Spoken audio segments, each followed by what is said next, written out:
నమస్తే మిత్రులారా, నేను మీ శ్రీనివాస్ చౌహాన్ అడ్వకేట్. మిత్రులారా, చట్ట ప్రకారంగా మైనర్ పిల్లల యొక్క సహజ సంరక్షకులు ఎవరు?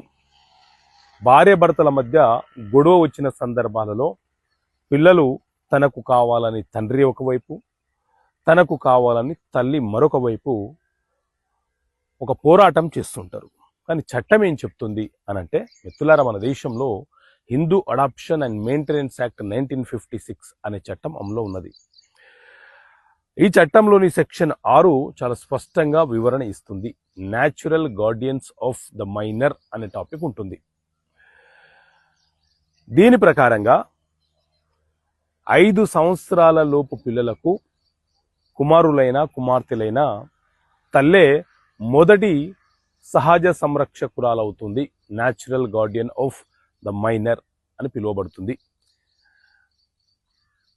ఒకవేళ ఆ తల్లికి జన్మించినటువంటి అక్రమ సంతానమైన, సక్రమ సంతానమైన, మగపిల్లలైనా ఆడపిల్లలైనా మైనర్లుగా ఉన్న సందర్భాలలో ఆ పిల్లలకు తల్లి సహజ సంరక్షకులుగా ఉంటుంది. కొన్ని కేసులలో సుప్రీంకోర్టు కీలకమైనటువంటి వ్యాఖ్యానాలు, తీర్పులను కూడా ఇవ్వడం జరిగింది.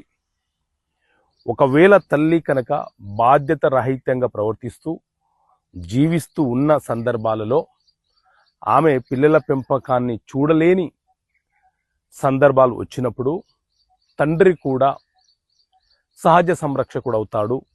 తండ్రి తన పిల్లలను పోషించుకోవచ్చు, బాగోగులను చూసుకోవచ్చు.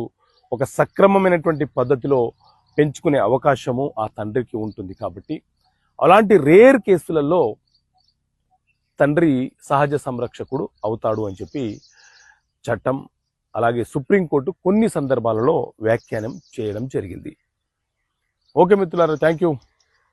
జై హింద్.